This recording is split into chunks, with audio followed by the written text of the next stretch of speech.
Wanted to say good afternoon to everyone and thank you all for coming to our resource fair today. We named it From Taboo to Do, taking the mystery out of end of life wishes and planning. And we have a really great group of organizations with us today, and I'm very excited to hear what each of them have to say. I just wanted in the beginning to recognize the heaviness of this resource fair and these topics. I know they can be sometimes a lot to think about, but I think it's important. I think it's important for all of us to think about these things. And I just really wanted to bring together these organizations so that hopefully we can start these conversations that center around end of life, different planning, not just for cancer patients and for caregivers, but I think this is a good topic for everyone. These are just things we all should be thinking about, no matter kind of where we think we are or where we are in life. So there's a lot to cover. If you're watching the recording, I would say, feel free to pace yourself and don't give up. Like, if this is hard for you, just take a break, come back to it, and explore these topics. I want to get right to our presenters since this is many good organizations, and I just want them all to have plenty of time. So we are going to start off with Planning My Way, and we have both Susan and I believe Nicole will be running her PowerPoint. So I will turn it over to them. Lauren, it's great to be here, and thanks for the amazing presenters. I did my homework before I came on, and I just really applaud each and every one that's joined in.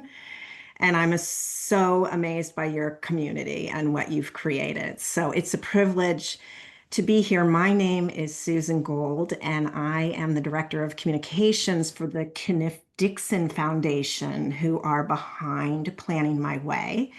And I'm joined by my colleague, Nicole Glover, who heads up our media. And after long and successful careers in the entertainment industry, Nicole and I both were looking for something meaningful and somehow got led to the Kniff Dixon Foundation. And I was just absolutely stunned with Planning My Way. It's a digital tool that helps you create with care to empower individuals and family members to plan for their future health care decisions with clarity and peace of mind.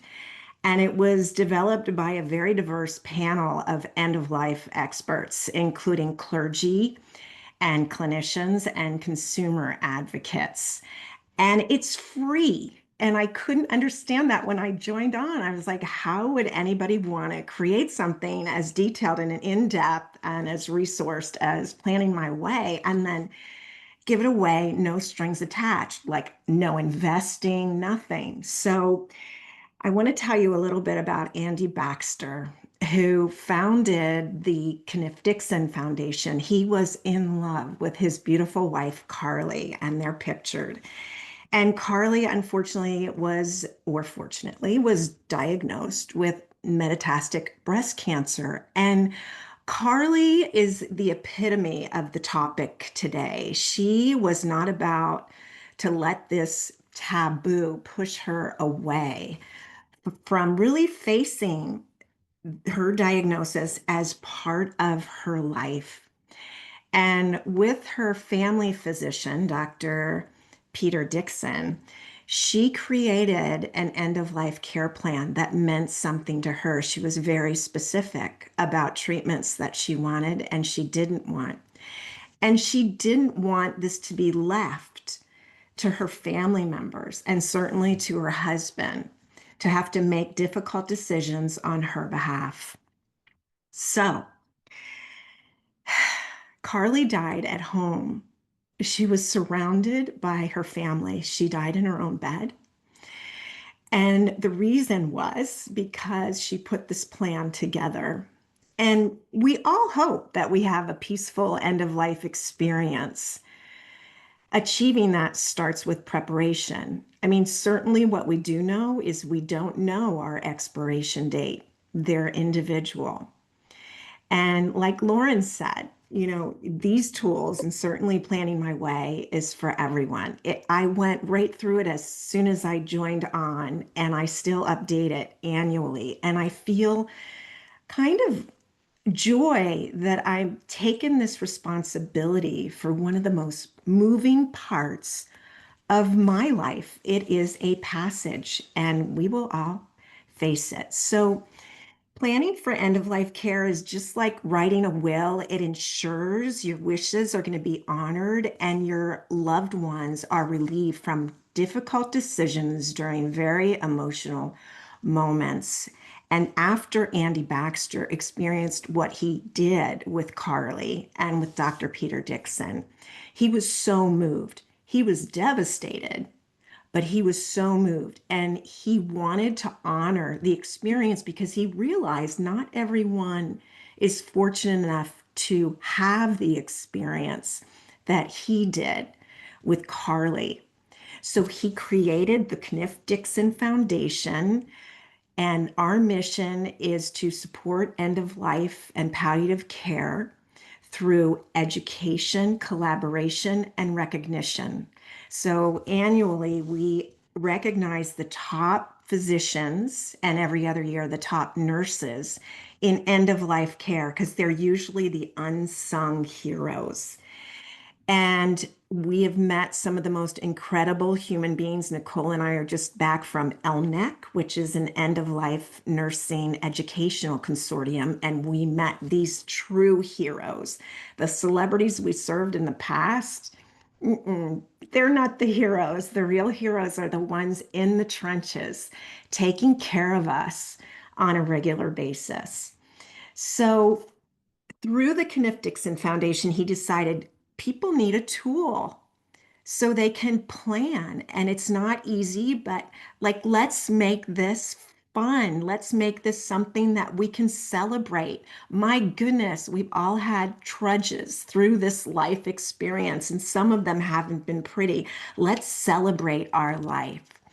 So, Planning My Way is a practical resource. It is digital and you can print it. And it's a roadmap for your journey.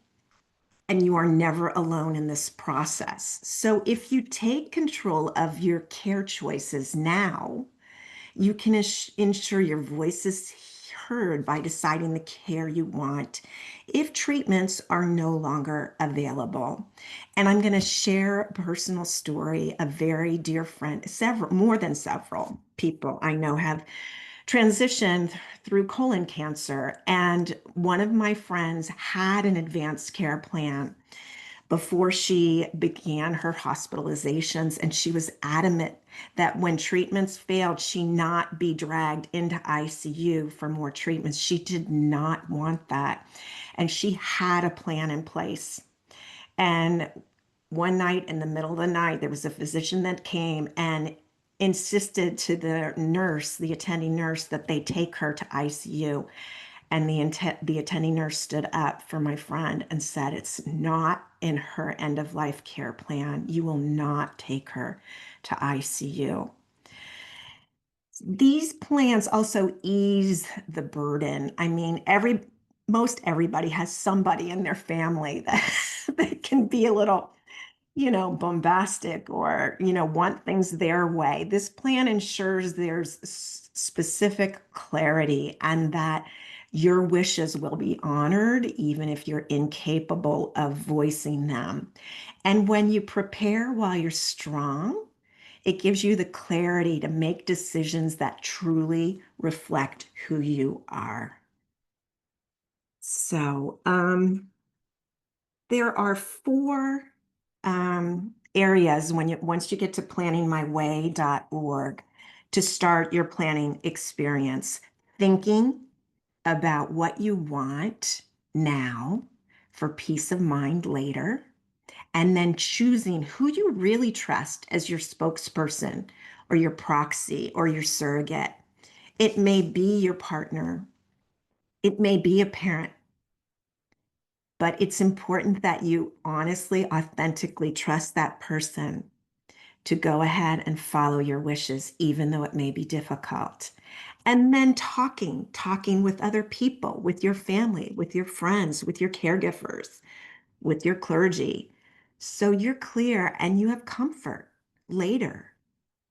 And then to document your wishes, and Planning My Way gives you that opportunity to really complete and think through what you'd like. And this is in addition to a living will, a will of any type, or a healthcare proxy or a trust. This is specific to what you prefer, what kind of treatments you prefer. So, and then you can begin the actual experience of going through the modules. We have a guide sheet section on the site, and it prompts you to choose your spokesperson, identify the emergency contacts that you want to include, make your treatment decisions, talk about your wishes, and create a personal statement if you like, which is what Carly did. And her husband, Andy Baxter, did as well, creating a written letter, a personal letter, and signing it to really make clear, yes, this is what I choose. And even up to the planning of end of life arrangements. My own mother was really into end of life care. She volunteered at Hospice and she had an advanced care plan. And I was stunned actually when we referred to it because I had no idea how she wanted to handle her remains, and her idea of how she wanted to handle it was much different from mine. So I was really glad that she had that message left behind, and I was clear and I was calm. Even when I wanted to rebel against her choice, I couldn't. This is what she wanted. So it's really beautiful to honor our lives in this way and to face the fear and to understand, yes, I am going to honor the life I lived here by living it to the last moments the way that I choose. We also have a Spanish version of Planning My Way on the website. There's a little button in the upper right corner of the home page. It says English, and if you click it, it moves to Spanish. So we felt like it would get to an even broader audience this way. And we're really proud of the fact that the head of language services at Mount Sinai was our interpreter for this project. So we went with the heavy hitters and we're glad we did. We feel really proud of this tool. And if you would like more information or if you have any questions about how to utilize Planning My Way, we're here to help and support you. You can contact us at info@kniffdixon.org or visit Planning My Way. And when you land on Planning My Way, if you scroll all the way down, you'll have the opportunity to put in your email to join our community. And that is not so we can harass you or sell you financial tools. We are a nonprofit organization. We are here with love to support your journey to the last moments through our tools and through what we offer. So if you decide to enter your email, you'll be signed up to receive a quarterly newsletter just to update you on planningmyway.org. And I'd like to turn it back over to you, Lauren. I'm so grateful to be here. This has been such a privilege to be in front of your community, and I wish everyone a full life. Thank you, Susan. That was so wonderful. Because all these things are just so overwhelming, and I just can be so overwhelming when you think of them in mass, I think, like the total. But I loved that your website and your documents broke it down into like very easy, measurable tasks that just felt very accessible. Do you think I could just show the website real quick? Yes, for It's sure. our site, and it has all this great information, but we wanted to show you that when you scroll down, right here is how you can subscribe to become part of our community. which it's wonderful. And there's all the guide sheets you can print out and resources. And I think we can move to Stephanie at MedCure. Hi, so my name is Stephanie. I'm a program educator here at MedCure, a whole body donation program in support of medical education and research. And I'm here today to talk to you about how you can make a lasting impact on the world by donating your body to science. So please hold your questions until the end, as there will be a Q&A after the presentation, and let's get started. Um, First, let's talk about the benefits of body donation. When a person chooses to donate to MedCure, they are making a valuable contribution to advanced physician training, disease study, the development of assistive medical devices, and less invasive patient surgical treatments. You may be surprised to learn how significant whole body donations are to the advancement of medicine. There is no adequate substitute for the human body when it comes to teaching and research. There are sophisticated virtual reality machines, plenty of textbooks and videos doctors can watch, but none of these compare to the human body. The pandemic caused a dire shortage of medical cadavers, but the need for body donors didn't decrease. In fact, the need is even greater now and growing, and organizations like MedCure exist to ensure that need is met. For example, if a clinical research group performs a study on osteoporosis that requires 10 female femurs, MedCure will procure, test, match, and prepare the specimens for them. If that program were to try and obtain the 10 femurs on their own, it could take them decades to get potential donors registered to donate and then to have those donors pass away. And since the research group doesn't have the means to arrange long distance transportation for a donor at the time of passing, they'd only have a narrow pool of local potential donors. Um, so, thanks to organizations like MedCure, who specialize in facilitating body donations from most states in the US, that clinical research group can get access to the donated tissues they need to perform their study within a few days. Many people share the desire to help. Many people share the desire to help others after they're gone, just like those who sign up for organ donation on their driver's licenses. While organ donation is seen as a selfless, altruistic gift of life, the public remains largely unaware that whole body donation is even an option for them. Most are also unaware that not everyone will meet the conditions necessary for organ donation when they pass, or that many people who aren't eligible for organ donation might still be eligible for body donation. For example, unlike deceased organ donation, body donation does not require the patient to be pronounced brain dead for them to be eligible. So if you aren't eligible for organ donation except for cornea transplant, perhaps, body donation offers another way to make a lasting contribution. However, it's important to note that if someone is a candidate for transplant donation, saving a life immediately takes precedence over research and education. Some people choose whole body donation because there are no costs associated. Upon acceptance, we cover all donation related expenses, including removal and transportation to the lab, cremation, the option to have cremated remains returned to the family or a memorial scattering here in our ossuary in Oregon, and one certified copy of the death certificate. Since the average cost of funeral expenses is between $4,000 and $8,000, I'm sure you can see why some people might want to avoid it. Another thing that we offer to donor families, if they request it, is what we refer to as the family letter. This letter will let them know how their loved one's gift helped benefit medical science. We find that a lot of families do want this letter, as it can help them find closure and reassure them that their loved one's gift was worthwhile. MedCure is proud to be one of only 7 organizations in the U.S. to have achieved accreditation from the American Association of Tissue Banks for all 4 of its facilities. AATB accreditation is one of the highest available in the industry, and it is voluntary. The AATB sets standard for quality, safety, and availability of donated tissue. MedCure is committed to meeting these high standards, and we are proud to be recognized for our efforts. I want to take a minute to explain why that's so important. The AATB ensures that any organization they accredit operates legally and ethically, and that it will treat donors and their families with dignity and respect. The AATB sets standards for quality and safety to help protect researchers and educators from the risk of infectious diseases.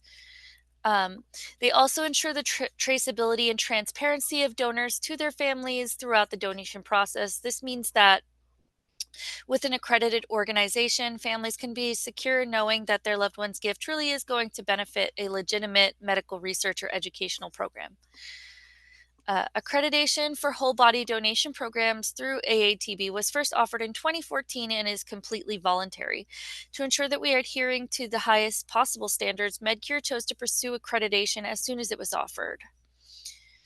There are currently only 7 whole body donation programs in the US that have achieved accreditation. No matter which program you choose to donate through, we always highly recommend that you choose an accredited one.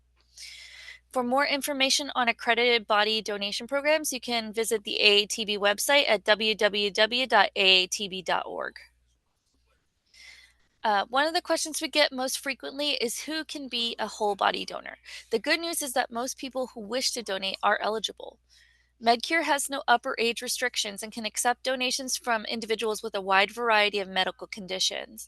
The most common reasons for a donation to be declined are diagnosis of or exposure to certain contagious diseases such as HIV or AIDS, hepatitis B or C, active tuberculosis, or Creutzfeldt-Jakob disease, aka mad cow.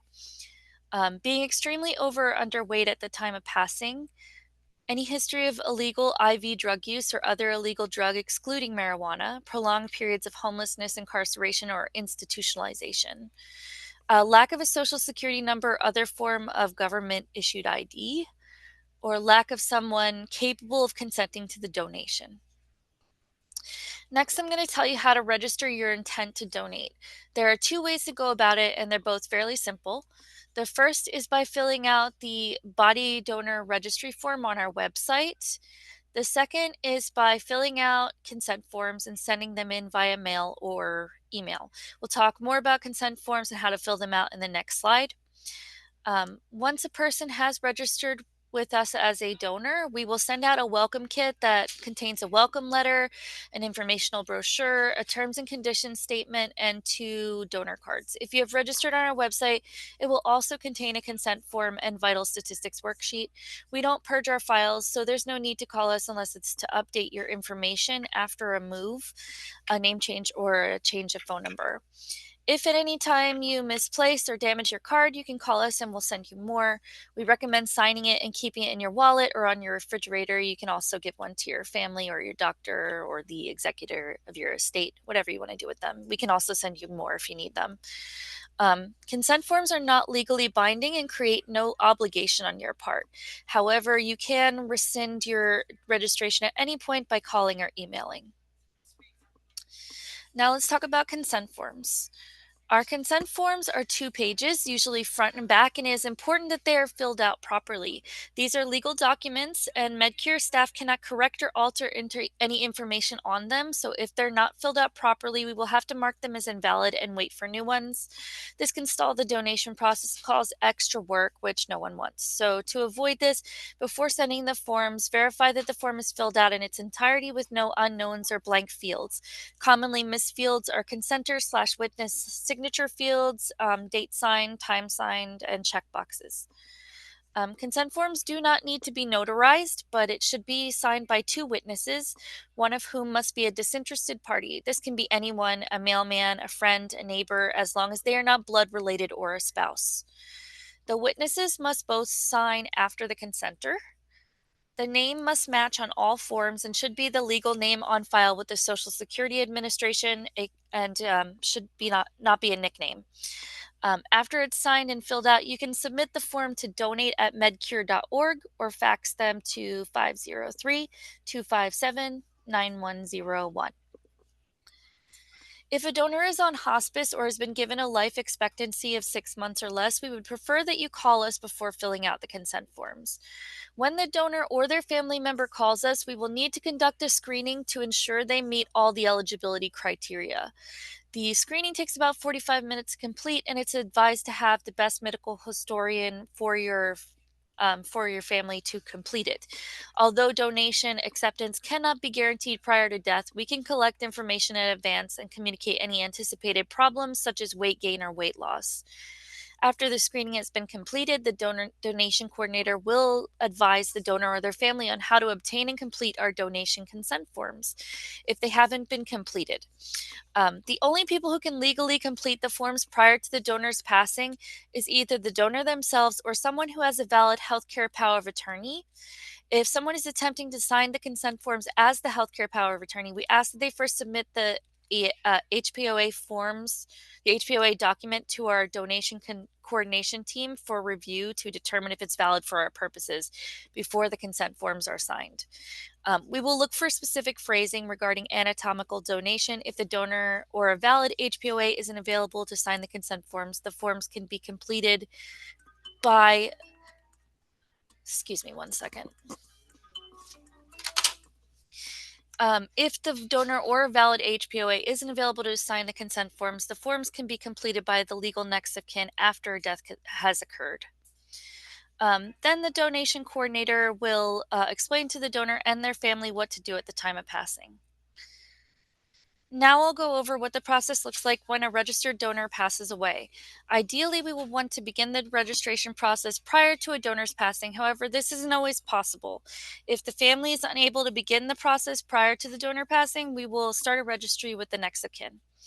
At the time of passing, the family or a member of the hospice staff should contact MedCure as soon as possible by calling our toll-free number at the bottom of the screen.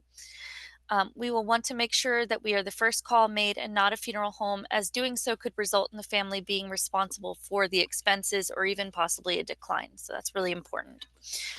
The donation coordinator will need to collect some information from the hospice nurse, hospital nurse, or emergency responders. If the donor didn't previously register with our program, then we will need to go through the eligibility screening. If the screening was already completed, they will simply verify that there hasn't been any new diagnosis or major changes since then. Once all of this information has been gathered, we will confirm that the family has either submitted consent forms already or understands they need to submit them within the next 24 hours. Without these forms, we cannot move forward with the donation process. Next, MedCure will contact the funeral home in the donor's area to make transportation arrangements. We will provide the family or hospice staff with an estimated time of arrival so they know who to expect and when. After the time of passing, there are a few things that your family will want to keep in mind. First is that the one certified copy of the death certificate that MedCure provides will arrive 8 to 12 weeks. If your family needs additional copies sooner, they can request them from the County Vital Records Department approximately 2 weeks after the donor has passed away. If you designated someone to receive your ashes, they should arrive within 4 to 6 months of when you came into our care. And about 1 week before the ashes are sent, we'll send a letter letting your loved ones know to expect them. If your family chose to receive the optional family letter, they should get it approximately 1 year after you pass. If they didn't request the letter when you registered, they can still contact us to ask for it at any given time, even years later. Another resource we offer to our donor families is a donor memorial page on our website where families are encouraged to share a picture and a story or anecdote. We really love reading these stories, so if you donate with MedCure, please let your loved ones know that this option is available to them. Okay, and we often get asked if you need to mention your intent to donate in your will. You can if you'd like to, but we do want you to sit down and have a conversation with your family so that they know what to expect. Here are some tips for broaching this difficult topic.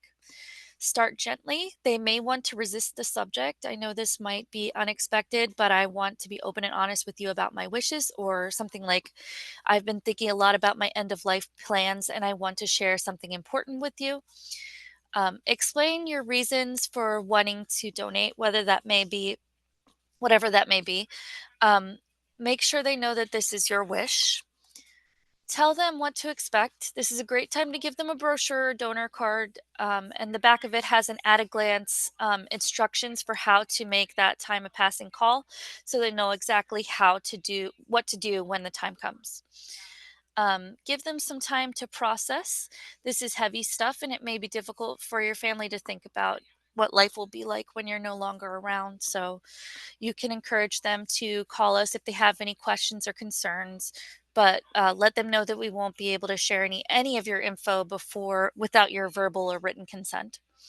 Um, Discuss the possibility of creating a legal document like an advance directive that will ensure your family can make medical decisions for you if you can no longer make them for yourself. For more information on advanced directives, you can check out the resources page on our website or contact a local aid office near you. You can also find a simple advanced directive at fivewishes.org, which our coordinators frequently use and they're very familiar with. Thank you so much for taking the time to learn about this option. And thank you so much for letting me present. Please know that we're with you and your family each step of the way. This concludes my part of the presentation. Now I'd like to open the floor to any questions you may have about MedCure or whole body donation in general.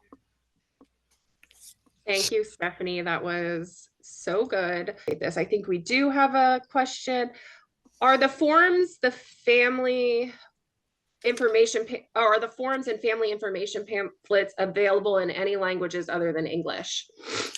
They're not currently available in any other language. However, if you have a translator, we're willing to work with them. The process, you guys seem to make the process very easy for the remaining family. It seems like you have all this, it's step by step, and there's no, I don't want to say no stress, but less stress to the family. And that seems wonderful. That's always what we're aiming for. So Yeah. that's good to hear. That seems simple enough. Yeah, for sure. Thank you so much for the opportunity to present. If you have any other questions, feel free to email me. Next presenter is Daniel from KinCapsule. If Daniel is ready and would like to present. Absolutely. Thank you so much, Lauren, and great job to the presenters. I feel, like Susan said, very privileged to be part of the panel and also a part of this, of what you're doing, Lauren, you and the Town folks. Incredibly important, meaningful work that you do. So thanks for putting this together. And it's a privilege to be here. I will just share my screen. Just give me a moment. Part of, a really important part of life that, and it leads to end of life, and the sooner we get comfortable talking about it, the more prepared and the more peace of mind we as individuals, the families around us, and our communities become. So we are KinCapsule, kin as in family, capsule like a time capsule, and it says live forever. That's our tagline. We're not physically empowering people to live forever, of course, but we all live forever through our legacy. And someone once said to me that in order to leave your legacy, you must live your legacy. And so that starts as early as possible in our lives. And so the more, again, as Susan said, prepping for things pre-need, not at the time of need, when things might be a little hectic and difficult. It's really great to get ahead of this, because if you're living your legacy, whatever that is, and there's no bad legacy if you're living it, you can create an incredible story and touch those around you as well. So that's what we're all about. And of course, at the bottom, if you see the screen, oh, can everyone see my screen? I should maybe, yeah, confirm that. Awesome.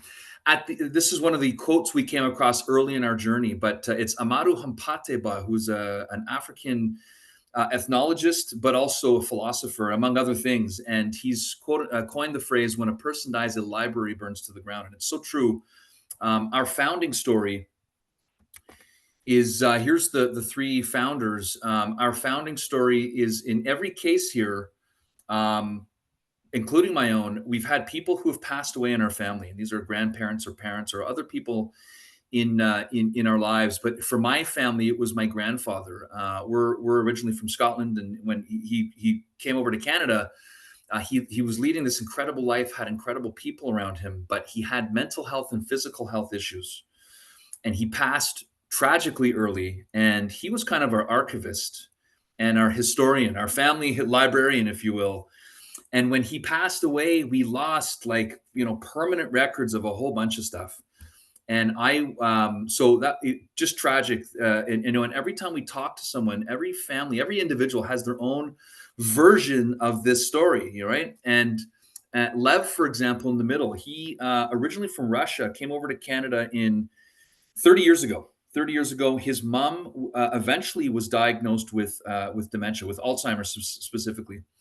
But when she was a child, her father, Lev's grandfather, was arrested. This is during the Stalin times, and he was arrested and thrown into a labor camp and executed eventually. And so she was so traumatized that she did not want to share anything about the family to even her own kids, out of fear that this same fate might come to her and her family, even though Stalin was well gone by then.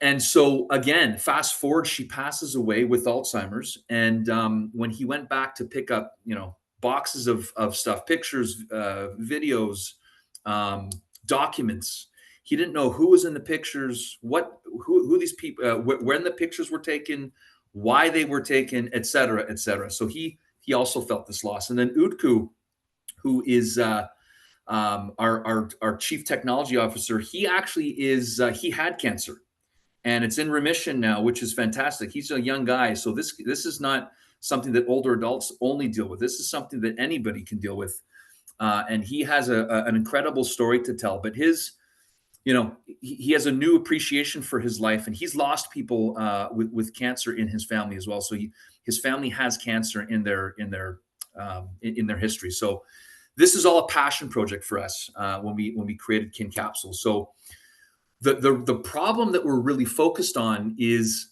the life story and the legacy component of our lives, and end of life in particular.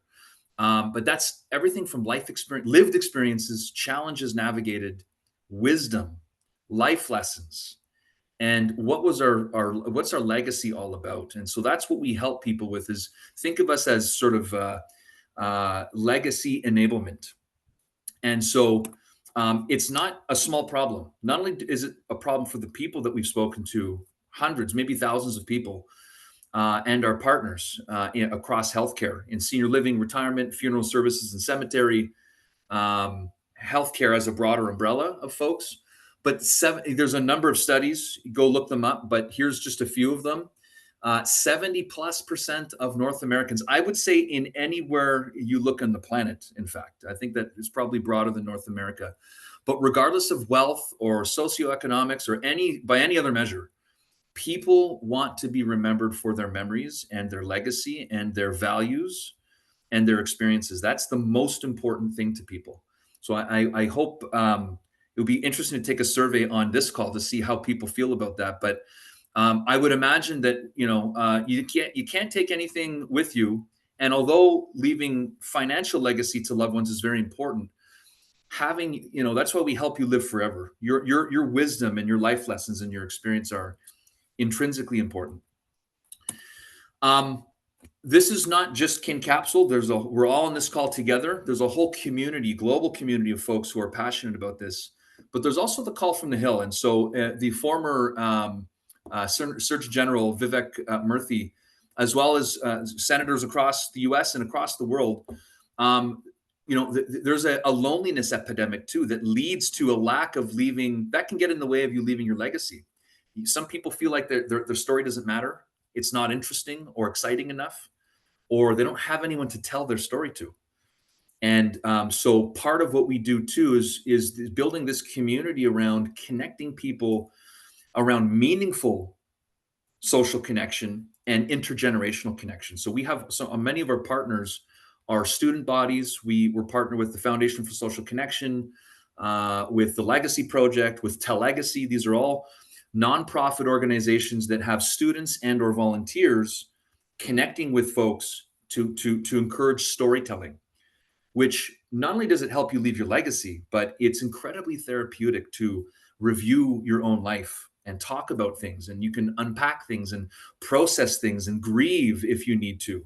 So storytelling is not only the way that we as human beings communicate every day, right, like we're doing now, we're sharing stories with each other, but it's the way that we really communicate more broadly as a human species. And so it can be very powerful and therapeutic as well. So what did we do? What is KinCapsule? So KinCapsule at the core is a storytelling and legacy enablement platform. So everything that we talked about in terms of things getting in the way of telling your story, this is what we've done. And really, we've purpose built this to create and preserve life story and to drive, as I was mentioning, meaningful social connection, right? Not just merely connecting online. That's not meaningful. And in fact, that can be, there's toxic outcomes that come with that. So the whole focus here is meaningful content. And we'll show you examples of what that is in a moment. And building a community based on trust. And again, I'll get into kind of how we build trust with the folks in our community as well. And I will show you the platform, but I just at a very 30,000 foot view, you can create things, you can store things in folders, you can build a network with folks that can be friends and family, or what have you. There's forums. If you have a story that you think is, sort of public worthy and you think it might inspire someone, then there's public options for that too. There's a map. This is the really fun part. Build your whole life on a map is a very interesting way to look at yourself. I have gone through this journey myself, and with helping other folks in our communities to build this out as well. And it's a fun way an interactive way to build that. And there's a family tree too. A very cool thing. We just launched the ability to create a book. So as you're creating multimedia content, so it could be videos, pictures, audio, text. When I say audio, I mean voice notes and so on. Pictures are important. They're very precious, but they're really static still shots of moments in history. So if you don't know who's in the picture, why the picture was taken, where it was taken, and et cetera, it may not be as meaningful to someone else as it is to you. And so, but with KinCapsule, you can leave a voice note to really bring those pictures to life. We also have the QR code. So the QR code can go on a tombstone. It could go on an urn. So for example, we're now very early stages, but we're starting to work with cemeteries. We want to turn cemeteries into whole encyclopedias of life stories. And, and so how we're doing that is we're getting QR codes to go on the tombstones, but with the book creation as well. If you have a video or audio file on the page in that story, you'll have a QR code. So while someone's reading the book, they can just scan it with their phone, and it'll make it multimedia as well. So just some fun, it's a heavy end of life is heavy topic, but if we embrace it and it's a part of life and we celebrate our life, then this is a fun, co-creative thing that we can do. I already talked about this, so I won't spend too much time here, but just trust me when I say this. I have gone through this myself, and there's tears of joy, of processing, of grief, going through your own life and going through that of someone else's. So I recently built an in-memory account for my grandparents with the whole family, and I invited my cousins, my nieces, my nephews, my parents and their siblings, and we all shared our stories into a private family folder. And then you just click a button, create a book, and it has this really cool book that the whole family created together. And it was just an amazing experience that brought us all really close together as well, even closer. And that's it. Feel free to scan that off if I have a phone in your hand, scan the QR code. It's on Google Play and App Store, should you be so interested. There is a free account. Just so again, to quote Susan, we do have paid accounts too, but we wanted this to be accessible to everyone without any barriers to getting started. So there's a free version of this as well. So feel free to sign up and connect with me if you'd like to as well. And I'm happy to offline, if anyone wants to connect with me to have a look at the app more in depth or have any questions, I'm happy to do that as well. And just with a couple minutes left that I have here, I'm going to quickly just show you what the app looks like, starting with the map. So I'm logged in. I'm in KinCapsule. And I'm looking at. You can see here. There's a few options you have in your module panel here, and I'll show. This is really easy. I'll show you what all of them are very quickly. But this is the map. So if I hover over these stories, I'm just frozen here. Let me just. There we go. I can zoom into any part of this. Let's say this is Grandma's life, right? I want to see what the heck was Grandma doing in Germany? Well, that's where she got her irresistible sugar cookies recipe, right? And there'll be a whole story you can see here. If I zoom in on this, you'll see on the right-hand side here, just the stories that are in the view, and I can open up the story of grandma's irresistible sugar cookies, or whatever the story happens to be. And we're in a dev environment, so it might be a little laggy. Don't worry about that. So here's the picture. And here is the story of grandma here. So just to show you, this is a really cool thing that anyone can view your map if you allow them to. You don't have to have your map visible. And so that's just one way of viewing the story. So if I click on home here, you have like your own timeline or feed like you'd be familiar with in social media, for example. And you can see these are multimedia stories of any of your own history or someone else's history. And I can open up a story and have a closer look. I can like and comment like you would on social, etc. So I'll just pause for a second. One of the main things that we do to build that trust that I spoke about in the first few minutes of my presentation here, you own 100% of your content, not us. And we have a legal commitment to you in our terms and conditions that we can't use, sell, or share any of your information as well. So this is truly your own private vault of information. We have some users that have folders, so you can organize things in any way you want. And you can see here, there's folders at the top. You can organize anything you want and share. You don't have to share anything that you don't want to. So this can be it can be your journal or your diary. People have folders called confessions. So this is encrypted. It's very safe. It's at your own risk. I would create your own folders, but it's a very secure and private environment where you own 100% of your content. So you can be as personal as you want, right? For example, secret family recipes. And here's all of the family recipes. This could be a folder that has your family, and everyone in the family could, add a recipe, just building that family sort of library of content for future generations. So forums and folders, you could create a private forum or a private folder. For example, here's Gwinnetta, and Gwinnetta has her family in this forum. It's a private by invite only forum, and everyone can share their stories here. And this is just a look at Gwinnetta's life as well. So just lots of interesting and easy ways to use the app. And creating a story is easy. This is the last thing I'll show everybody, but creating a story is every story starts with a title. What's the story about, right? So on social media, I might have friends over and make this really amazing gourmet pizza and pair it with this beautiful red wine, and life is good. And I take the selfie and I post it. Here, you're going to tell more important, well, not more important, you're going to tell different, really stories that are related to your life story. For example, your name. Right, Lauren, you have your name is Lauren. You might be named after someone in your family, or maybe there was someone who inspired one of your parents to name you this name. I have a whole story behind why my name is Daniel. And if no one asked me that question, what's the story behind your name? I'd never tell anyone, and no one would ever know, and I would pass away, and it would be gone forever. So we have all types of different stories here too that guide the user through telling their whole life story. So it could be baby, and we have all these different stories under here. So if you don't know how to tell your life story, the app will prompt you and guide you through the process as well.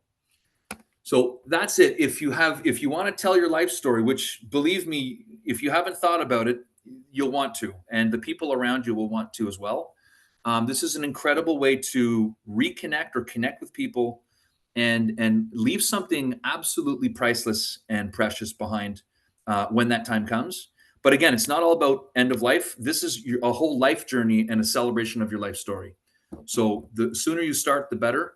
And with that, I will pass it back to you, Lauren. I just want to thank everyone for their time. And again, it's an honor to be here, and let me know how I can help. Thank you, Daniel.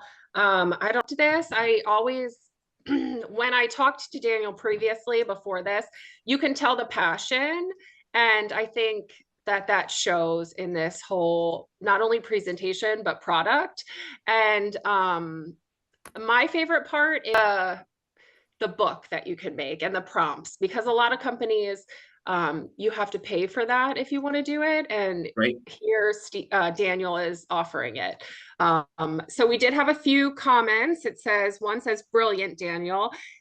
And so from the heart, I went to a Halloween cemetery tour last Halloween in my small rural town in Montana, and was profoundly surprised at how much the live reenactments hit me at the site of the deceased tombstone. It would be amazing to hit a QR code at any cemetery and learn about the human being's life experience. Thank you. And it was personal storytelling is so impactful to future generations because of the things that we learn from our lived experiences. When we share those experiences, our lessons are passed along and can make a difference to others. So I really loved those two comments. And I would say it doesn't even have, you don't even have to start with a difficult topic. Made a video started with just my favorite things.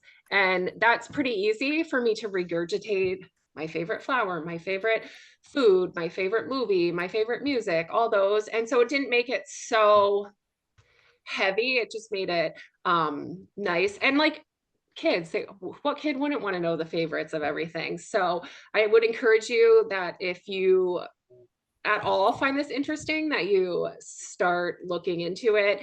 And we can do some more stuff in our Planning Plaza group as well, because Daniel has graciously offered his time and experience and anything that we need. So Any of the panelists, any of the audience want to reach out to explore, if you want to see the app, you have any questions, I'm happy to help out. if we could switch to Mari with PALTOwn. I don't know. Oh, perfect. Hi. Hi, Mari. Yeah. Thank you for Hi. joining us. Thank you for having me. I'm perfect. So hi, everyone. My name is Mari Ulrich, and I'm the Associate Director of Development for PALTOwn. And it's an honor to share a few minutes with you about something meaningful that we offer in our community, which is our In Memoriam pages. These pages are gentle, lasting tributes, and they honor loved ones. And at the same time, they give back to the community as well that supported them. So these pages exist primarily because folks came actually to the organization and said, how can we give back? And so one of the most powerful aspects of ColonTown is how deeply it supports people during treatment, caregiving, and beyond. So when someone asks, when a loved one passes, how can we honor them? I'm going to scroll down here. How can we honor them, and how can we give back to the place that meant so much to them during their journey? So our In Memoriam pages were actually created kind of organically as a response to that, question. So what they are, it's a personalized tribute page on PALTOwn's site.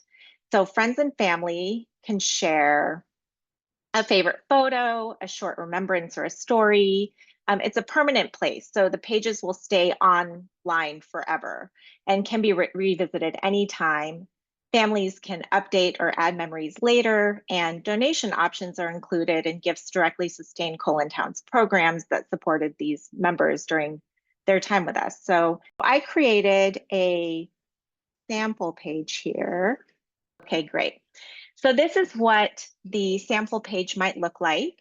And it basically says, in loving memory of your loved one.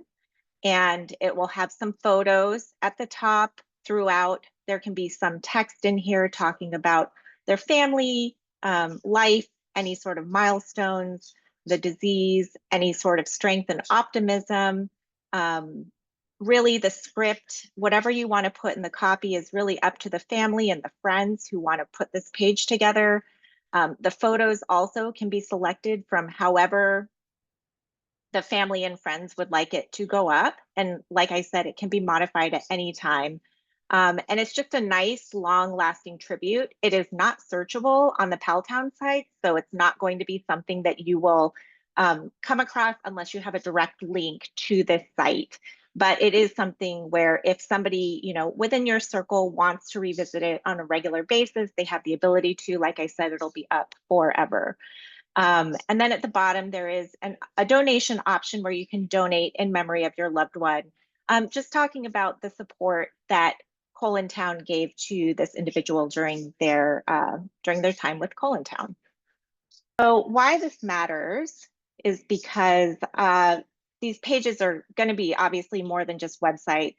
Kind of like Daniel was saying, it's like, you want this person to have their memories and their stories told.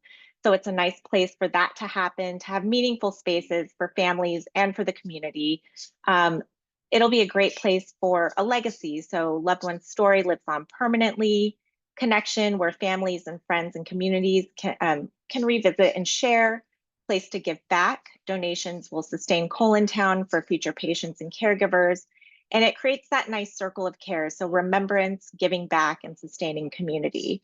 And I've actually created a number of these, and one family shared how comforting it was just to have this loved one's page at a memorial service that they could send out to folks. So friends who couldn't even attend the memorial service could still visit, see the photos, and donate in the honor of that loved one. So they told us it extended the circle of remembrance well beyond just that one day.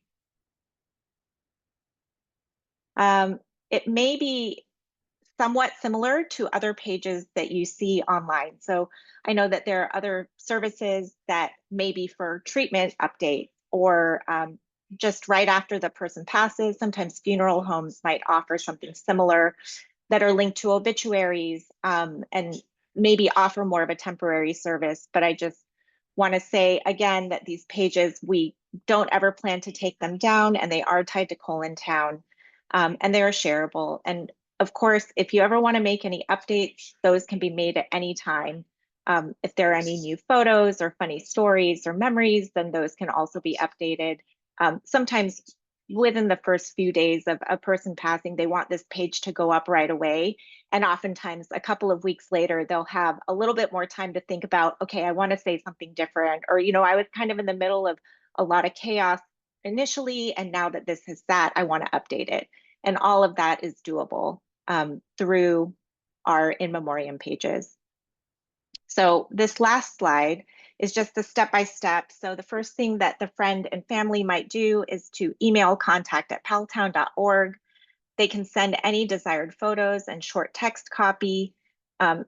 We can really work with anything. So if you don't have too much and you just want to get the page started, we can definitely do that. And we can start to fill in some gaps based on just some, we can create the paragraph for you if you just want to give us the bullet points. That's 100% okay.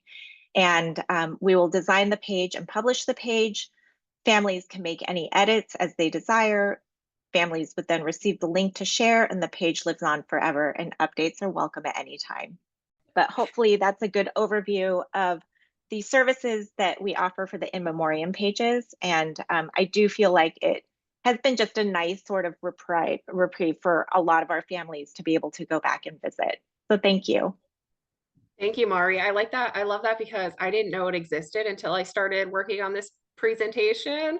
And so it's such a great option for families, like you said. And you said about the circle, it brings the circle around. And I like that. And being able to give back to an organization that helped the person, so much. So we will just roll into the next. We have the International End of Life Doula Association up next. Thank you, Lauren. Yeah, what a wonderful way to meet so many incredible organizations doing this work. So just glad to be here. My name is Omni Kitts-Ferreira. I am the Director of Education with INELDA, which stands for, as Lauren said, the International End of Life Doula Association. So I'm here to tell you a little bit about what end of life doulas are, what that role is, how it might support you, and then some workshops and offerings, even a directory that we have at INELDA that might be a useful tool for you all to have. So I'll share my screen.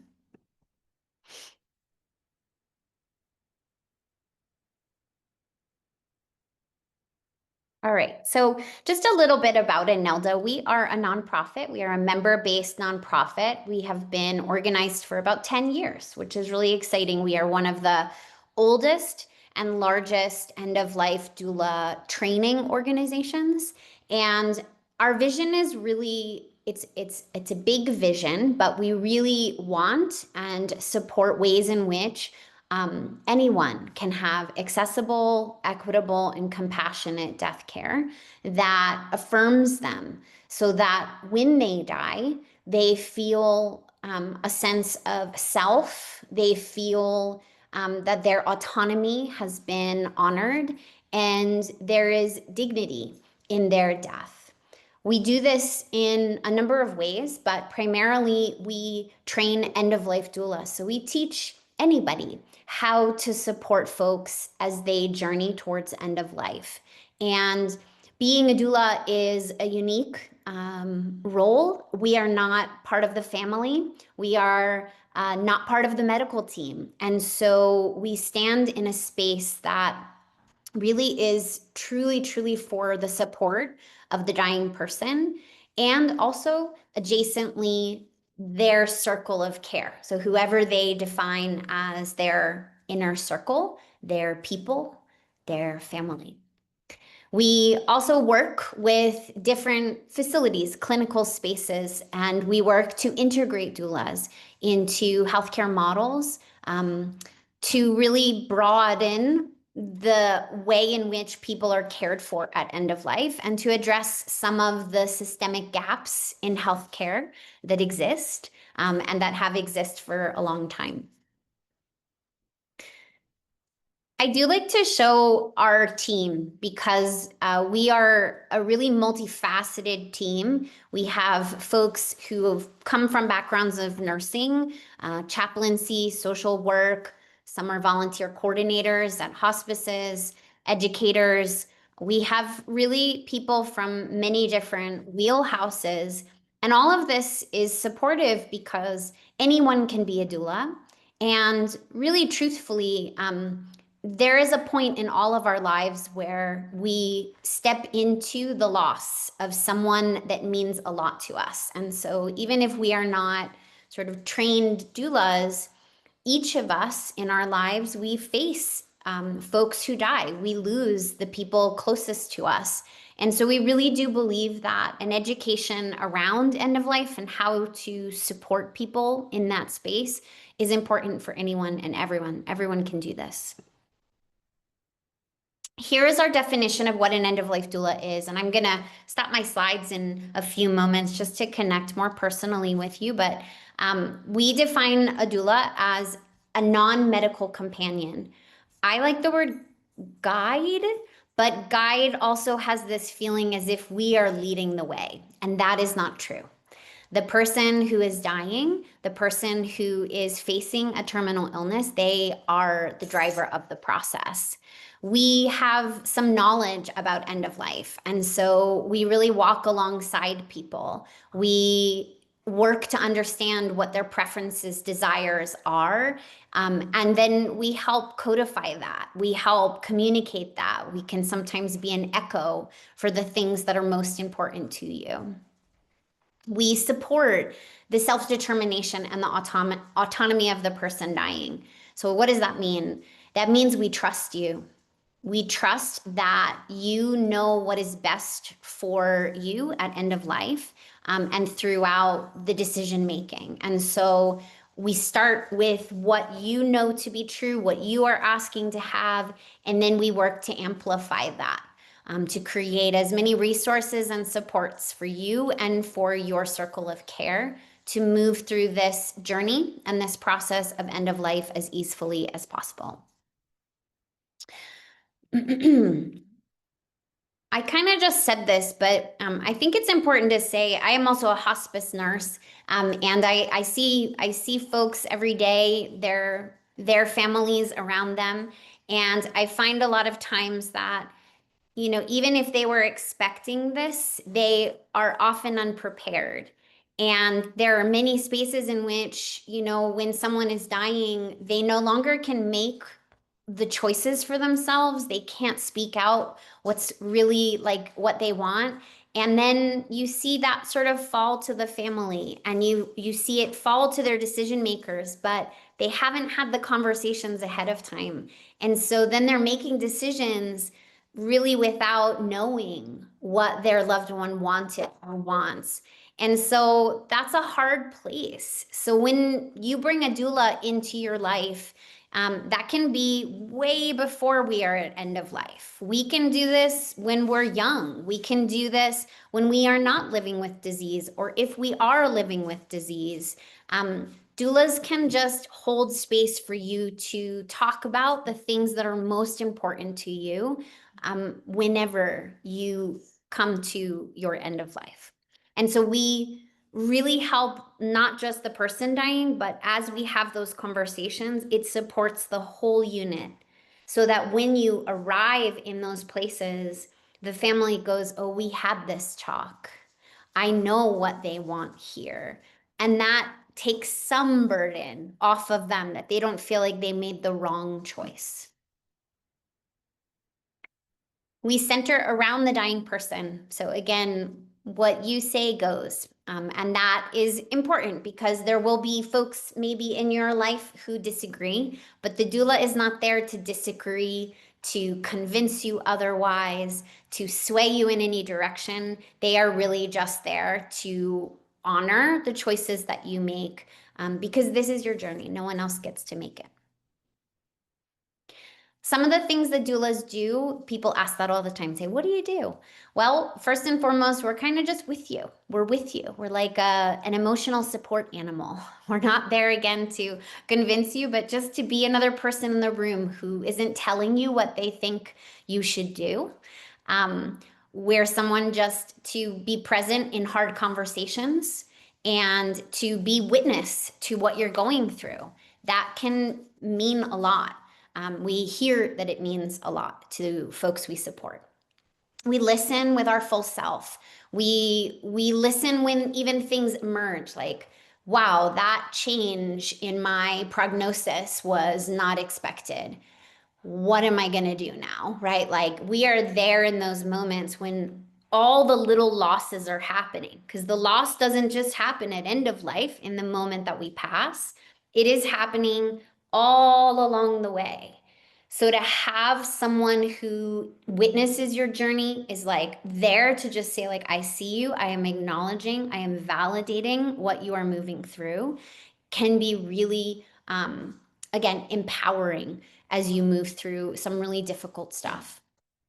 We certainly help with end of life planning. So using even some of the resources shared today, we can help scribe those choices. We can gather stories. We can collect some pictures. We can say, what is this picture, right? And so utilizing a lot of what is shared, but we can be that person who really works to gather it, codify it, write it down, really help that process emerge.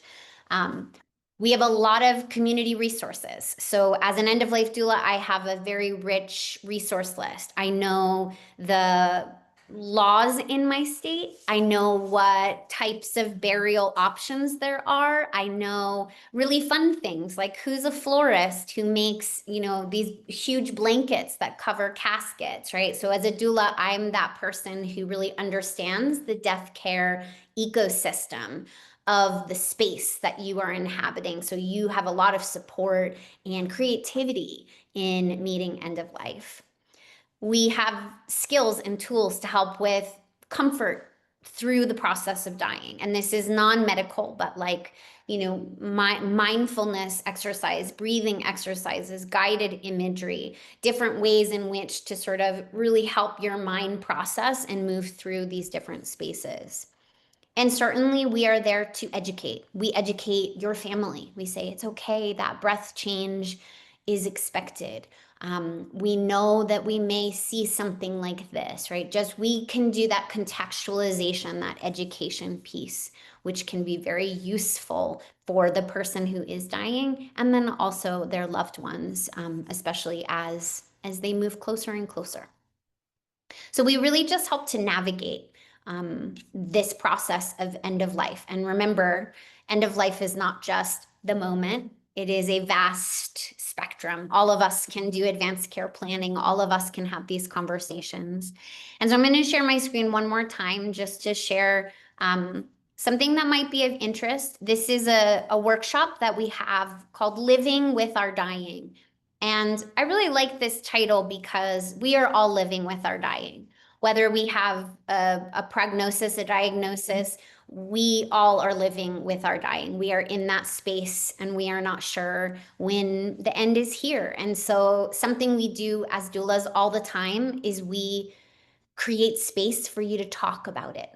Sometimes it's really hard just to, I want to talk about dying, but I don't want to upset so and so and so and so, right? The title of this fair is Taboo to Do, and that really is something that happens around end of life. Like, don't talk about it. It's okay. You're going to make it. But guess what? We all don't make it.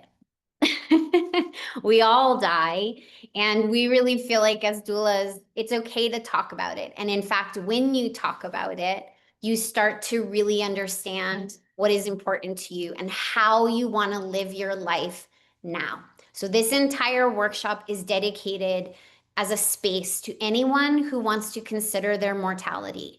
And we use this quote a lot, but Stephen Jenkinson, he says, "Let the news of your death transform you." And we really find, as we teach people every month about, end of life, that when you allow your mortality in, it reflexively reminds you that you are alive now and that there is opportunity in that space.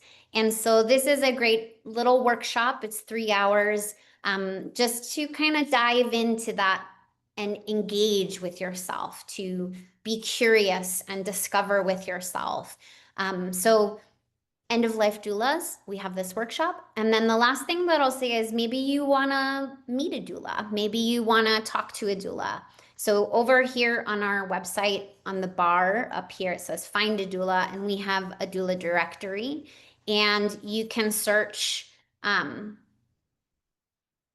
hopefully it pops up, but it will. You can do proximity search, so you can look in your area. I will say that doulas can do stuff online as well, but sometimes it's really nice to have someone face to face and be actually in the room with you. So it is up to you and how you want to do this. We have trained doulas in 56 different countries. We have about 9,000 trained doulas. So we have a lot of doulas. So look at this little doula directory and you can find someone that you might just want to start a conversation with. And I will put my email in the chat so that you can reach out to me if you have questions or need help navigating our site to find that workshop or a doula. I'm happy to connect you. So thank you for letting me speak. Thank you. That was so informative because like when you and I talked, you think about a doula and you think birth, but how wonderful to have somebody provide similar service at the end. And I really like all the listing because even, I had no idea all that is encompassed in a lot of the doula services and kind of what you're trained to do.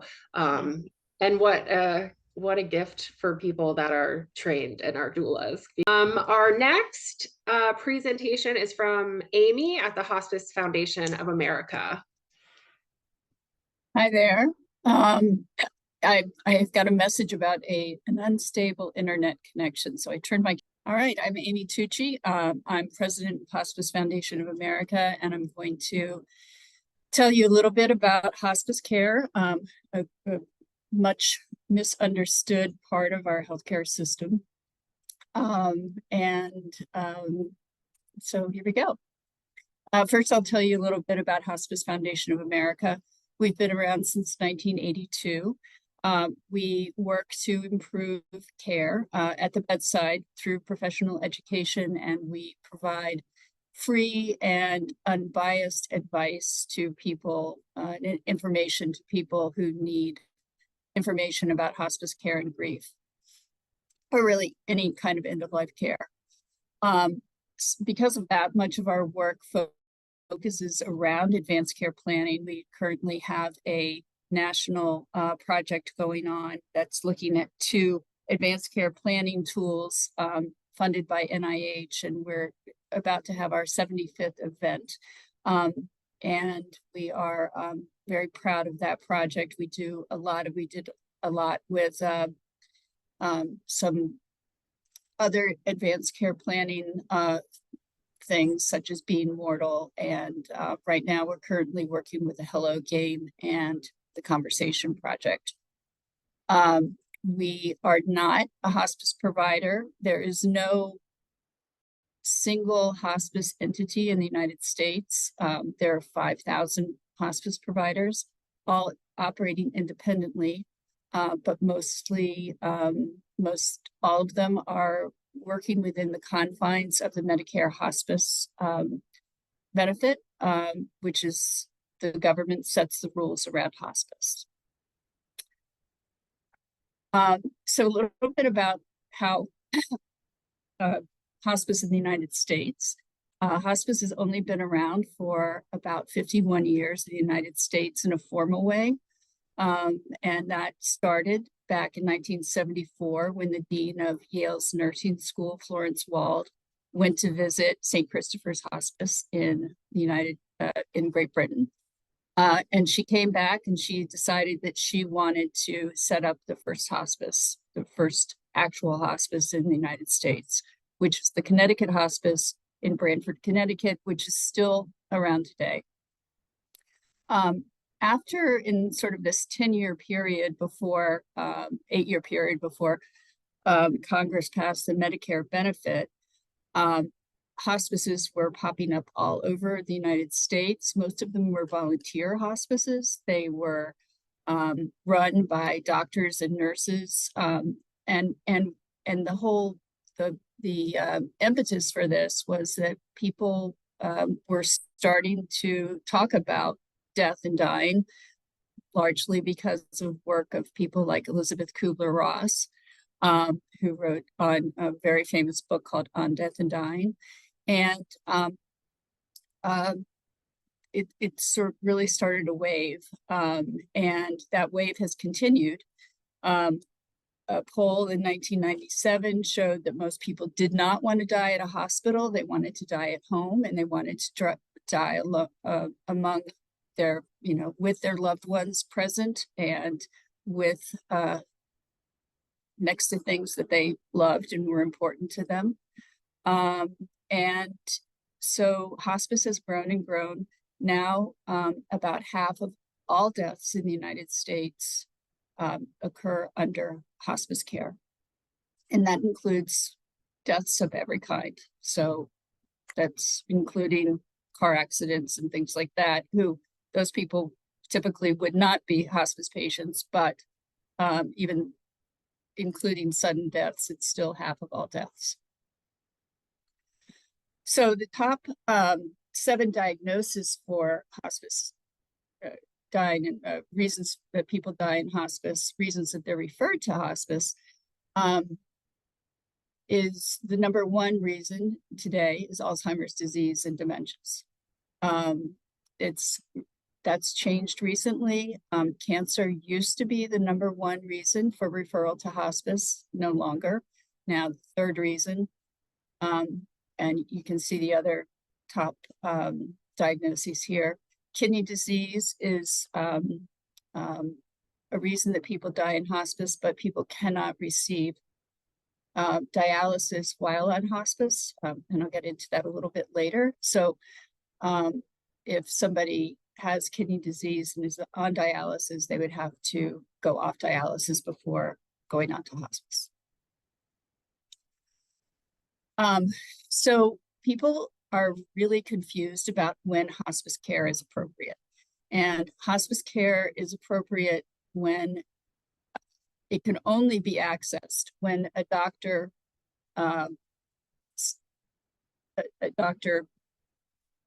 opinion is that the prognosis for life is 6 months or less. That does not mean that somebody can only be in hospice for 6 months, but that is sort of the opening, the way the door opens to hospice admission. Every illness has its own sort of specific criteria for hospice admission, but it's also, prognosis is very uncertain. So, and we see this a lot with Alzheimer's disease, where, the person may be referred to hospice, and the doctor may think that the person has 6 months or less to live. The person ends up coming onto hospice, being discharged from hospice, going back onto hospice. And the reason they're discharged is if they no longer meet the medical criteria for hospice, the government requires that they be discharged. So that can set up a real uncomfortable situation for families. And it's something that I hope the government is doing something to fix. We're certainly would support anything like that.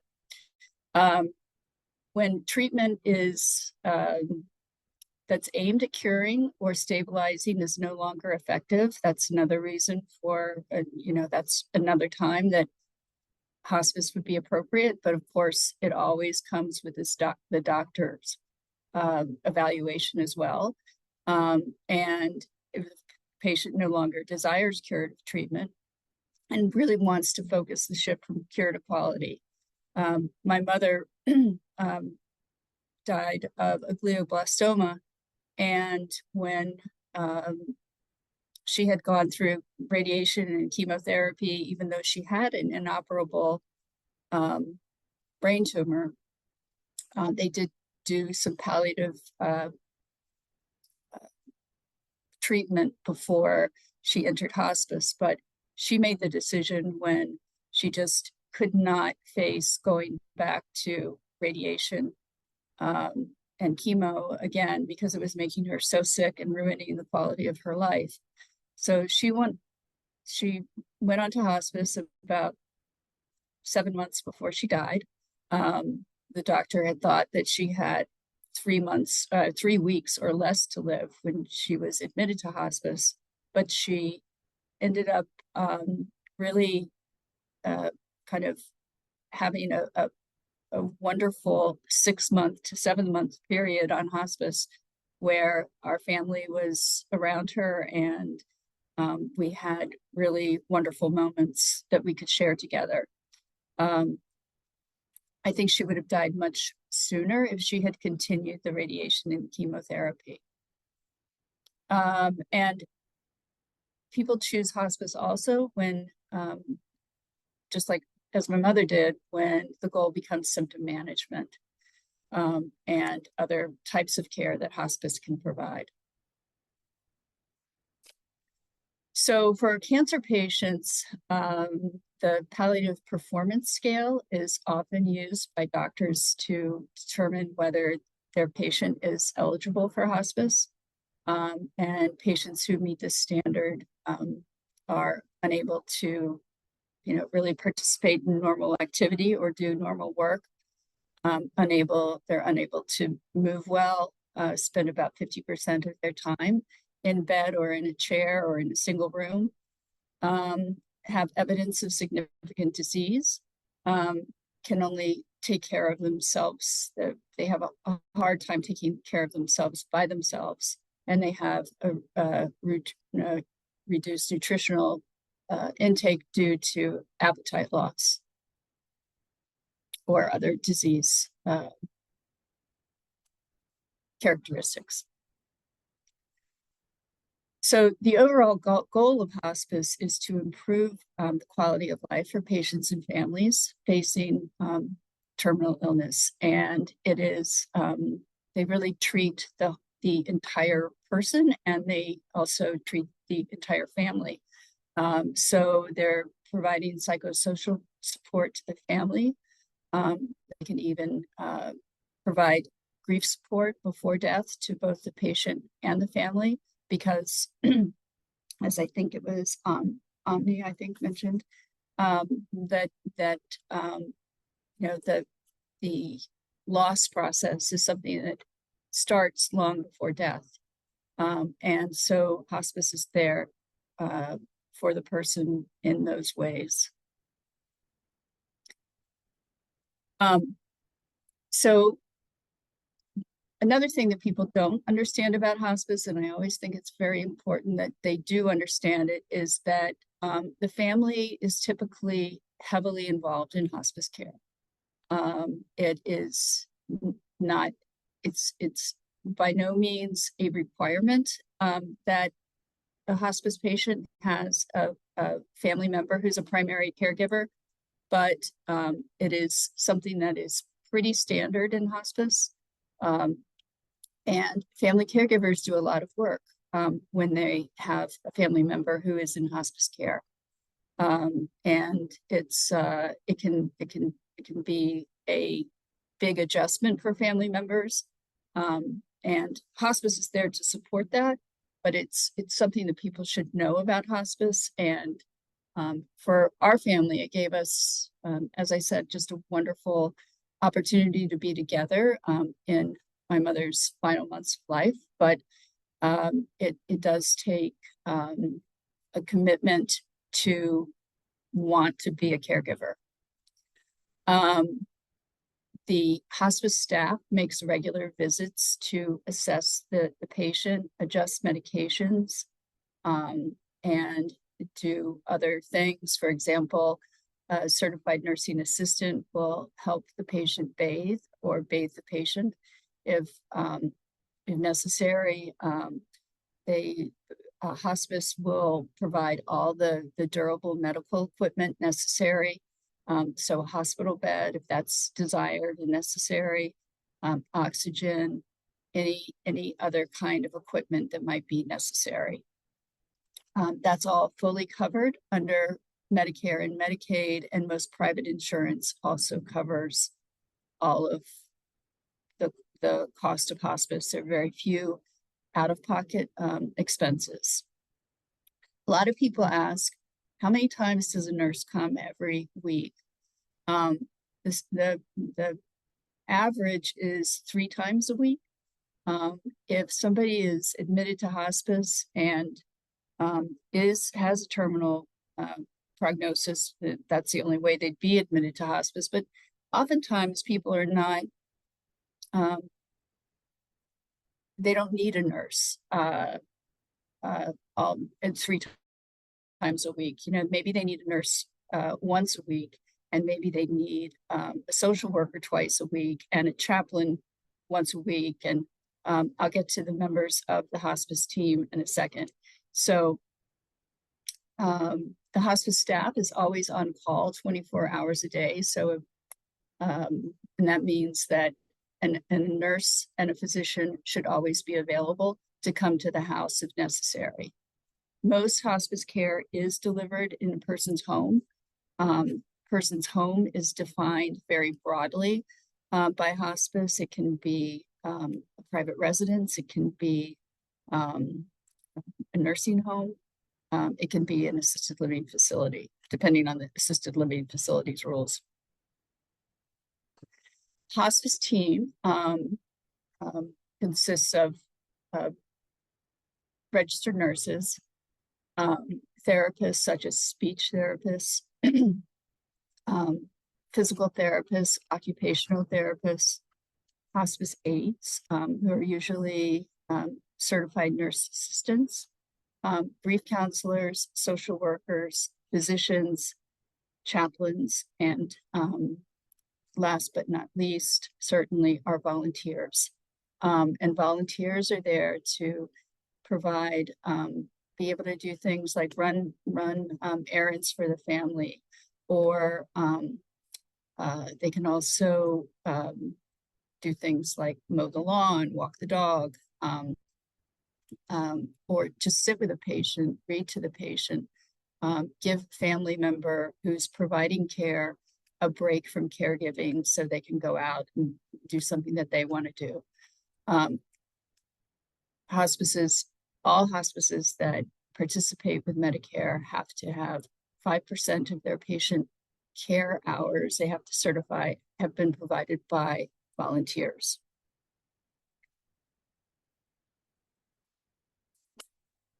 So overall, the services that are provided include the number one thing is to manage patient's pain and any other symptoms that go along with that pain. And that can range from spiritual pain to physical pain. They provide the medications and medical equipment many hospices deliver the medications to the patient's home. They instruct the patient how to care for the family, how to care for a patient, how to help a patient, for example, get out of bed, how to move them to the toilet, those sorts of things that are really important when you're a caregiver. As I said, they'll help with bathing, and when if symptoms cannot be managed at home, then they can arrange for inpatient care or 24-hour care at by a nurse at home. Like I talked to you about the speech and physical therapy, occupational therapy. If it can improve the quality of life for a patient, this is something that the hospice will provide. In my mother's case, for example, she lost her ability to speak, and a speech therapist came and helped her speak for a little bit longer, and it was very, very helpful. And so, and though we have on the slide, it's rare, it's actually gaining more and more traction. It is something that's required by the Medicare regulations, and there are many hospices that have really embraced it recently and are offering physical therapy and occupational therapy, in particular, speech and to their patients, because it does improve their quality of life. And with speech therapy, this is often necessary for people with Alzheimer's because it involves swallowing. So it's a very valuable service that hospice can provide. And hospice also provides grief support. It's required to provide 12 months of grief support after a death, but that grief support can happen prior to death, and it is often something that patients and families take advantage of prior to death. So there are 4 levels of hospice care. There's routine hospice care, which is the care that's the sort of the basic hospice care, which is the care that's at home, where the nurse will come and other members of the hospice team will come to the person's home or wherever they're living. There's continuous home care, which is a step up, which would be the nurse, a registered nurse, being at the home for much greater periods during the day if pain couldn't be managed by the family and by the prescriptions that were available to the family. There's inpatient respite care, which particularly if somebody is on hospice for an extended period of time, it can give the caregiver a break. And so some hospices will provide that by sending somebody to a person's home. And some hospices, the person is moved to a nursing home or a hospital for the period the hospice patient is moved there for a period of 5 days, when the caregiver can get away. Maybe the caregiver needs surgery or needs to go to a wedding or something like that. So that is available. And then finally, general inpatient care is when the pain and other symptoms cannot be managed at home. And so that occurs in either a hospice inpatient setting, which might be like a building that's owned by the hospice, where the person is transported for a short period of time, hopefully, until the pain and symptoms are managed, and then the person is returned to their home. In some cases, Of course, someone will die in that environment, and in some cases,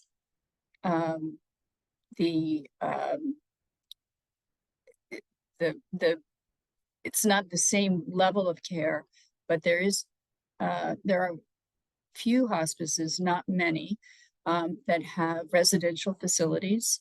So in those situations, that's not considered a level of care, but in those situations, somebody would be paying for their room and board at the facility, and their hospice care would be covered by insurance.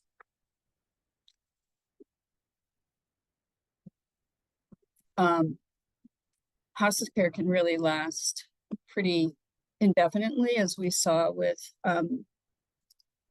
President Carter, who I think received hospice care for at least 2 years.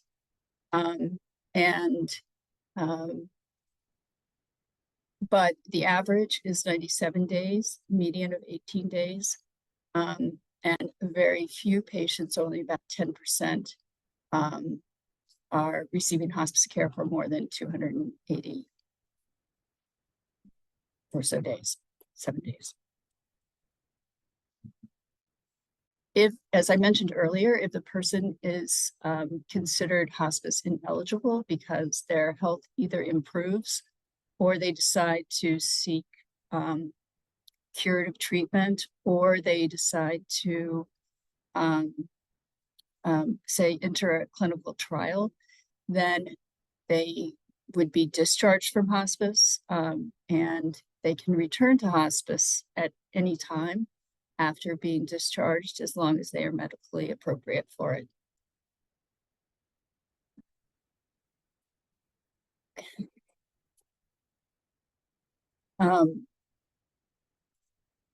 Just speaking briefly about grief support, hospice is the only part of our U.S. healthcare system that does provide grief support.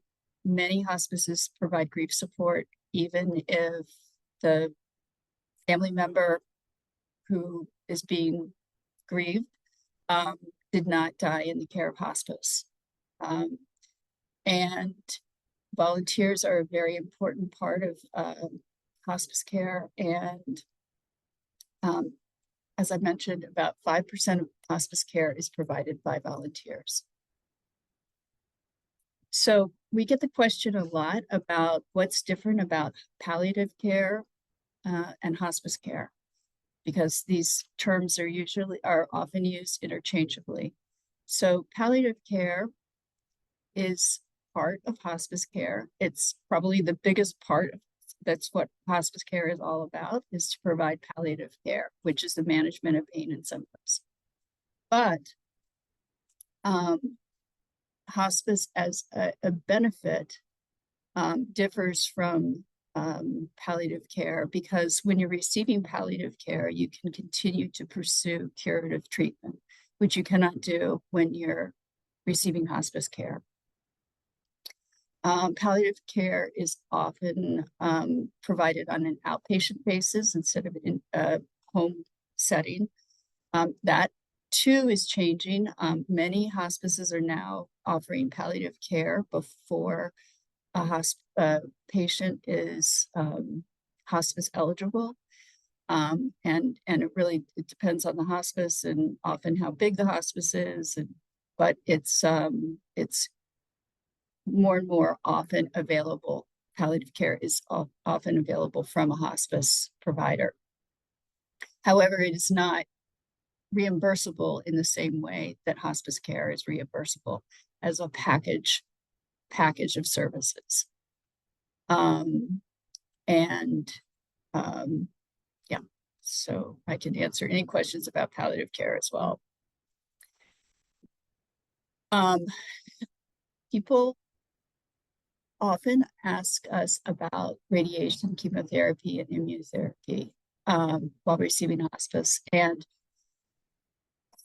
if the radiation and chemotherapy is cure-oriented, that is not allowable on hospice according to the government rules. However, many hospices will cover radiation and chemotherapy for their patients as long as it has a therapeutic effect.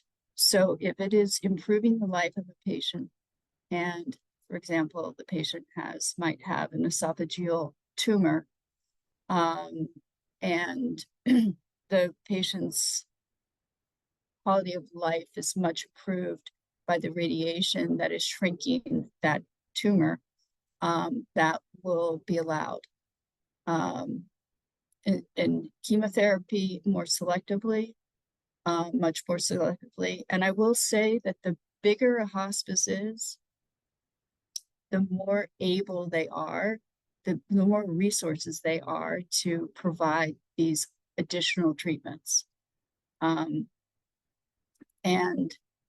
immunotherapy is not permitted while on hospice, but that may change at some point. All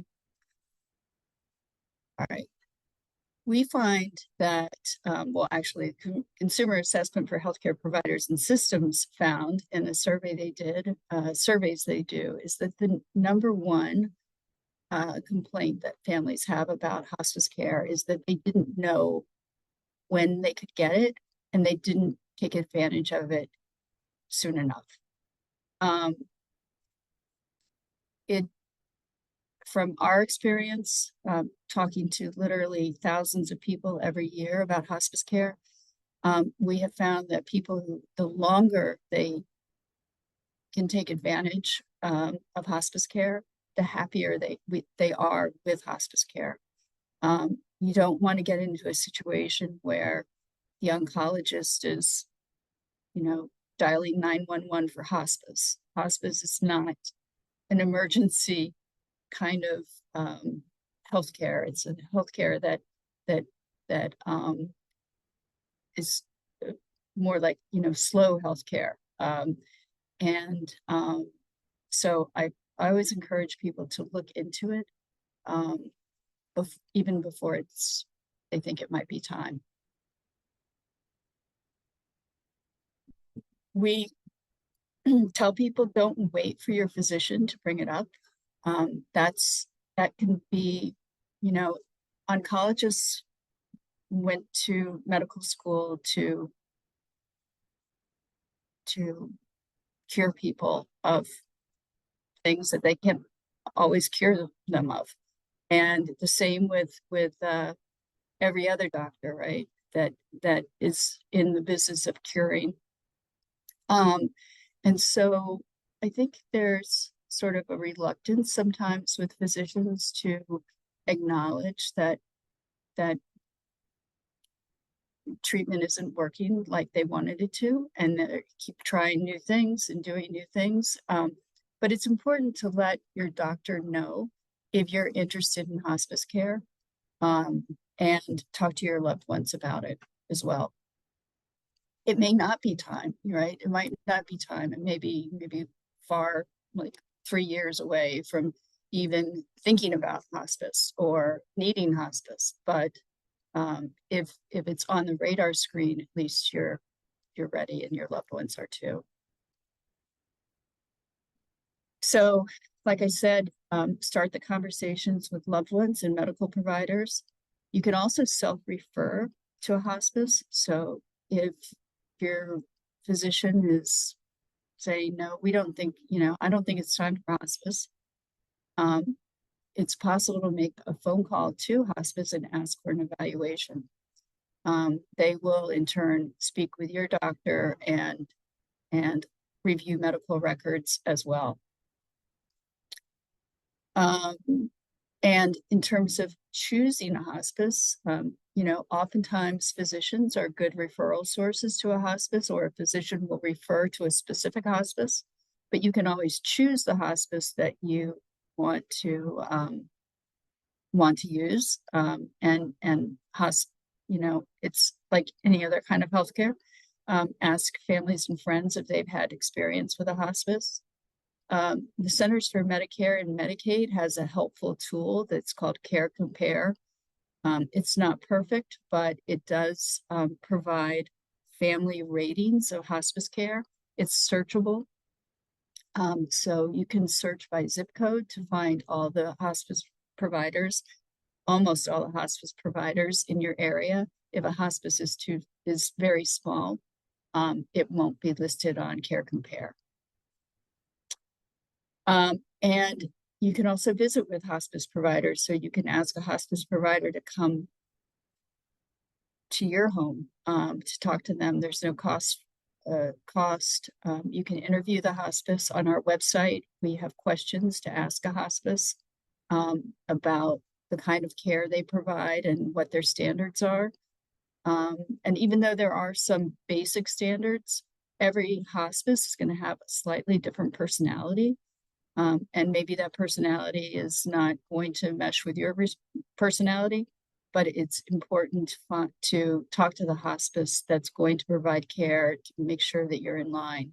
Now, if you do have a hospice that is providing care and does not meet your, you don't like it, and that's possible, you can change providers. And this happens with some, not a lot of frequency, but it happens. And in that case, the hospice that's providing care is required to work with the hospice that's assuming care and make it as seamless as possible. So this is our website, resources. I think that should have an HTTPS on it. I can fix that. We also have a free service where we have a nurse practitioner who is certified in hospice and palliative care. She answers personally herself all of the questions that come in through our website. We receive dozens of questions every day, and we answer all the questions confidentially, and we try to answer everything within 24 hours. Get Palliative Care is an excellent resource also it provides a directory of palliative care programs. We were funded to produce a movie, which can be watched on our website, called Hospice Something More, that follows several people through the hospice experience. And it's a beautiful movie, and I encourage you to watch it when you have time. And that is it for me. Happy Thank to take you. Is Danny from the Dream Foundation, and I kind of wanted to end on more fun, I would say. Not that all this wasn't fun, but a less heavy maybe topic, and just something a little uplifting. So she's going to tell us what the Dream Foundation does. Thank you, Lauren. Yes? Yeah, okay. So I'm Danny Grodaro. I'm the public relations consultant for the organization. We fulfill the final dreams of terminally ill adults. That is what we do. Let me see if I can relate. There we go. We believe passionately in the words of Dr. Atul Gawande, author of Being Mortal. It matters to people how their stories come to close. Endings are important. While a dream often gives our recipients and their families the opportunity to make the most of the time they have left, it also improves their end-of-life care by addressing their emotional and psychological needs and allows them an element of control and independence. Like I said, we serve terminally ill adults and their families, providing end-of-life dreams that offer joy, comfort, and closure. But I think the joy really resonates the most. We see it in photos, we read about it in thank you letters we receive from dream recipients, their families, care teams, their hospice teams. It's a joy that starts early because anticipating a dream can really lift the spirit, and the joy lingers on in the memories and stories. And perhaps best of all, the joy reaches out beyond the dream recipient to the people on the sidelines, to those who may have made the referral or are playing a part in fulfilling the dream. They are witnessing something important when someone who really needs it gets to experience something wonderful. And our natural response is joy.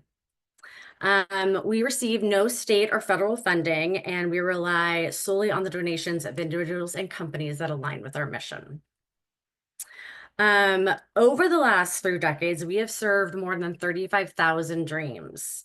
I wanted to share several dreams along my journey here with you today. This is Eleanor.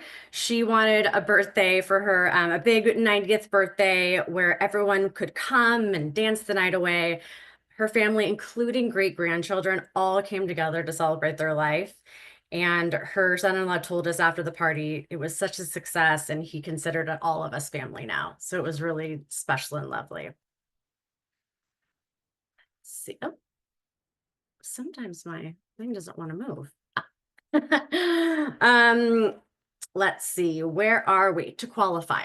To qualify, dream recipients must be the age of 18 or older, a life expectancy of 12 months or less, or if they have a diagnosis like dementia or ALS or another progressive disease, if after the 12 months, they decline to a point where they can no longer actively participate or enjoy the dream, that's they still can qualify. And we serve dreams in the United States and Puerto Rico. And last but not least, as I'm going through my notes here, they also have to lack the resources to fulfill the dream. And that isn't necessarily financial always. We'll have dream recipients that ask to meet a celebrity, for example. And so it's just they don't have that connection. So we don't want to say and limit anyone from applying just because they may, be financially, favorable. But so often with medical care, that's not the case. Over the years, we've been privileged to hear from spouses, family members, and close friends who told us how much Dream Foundation's work meant to them and those they love.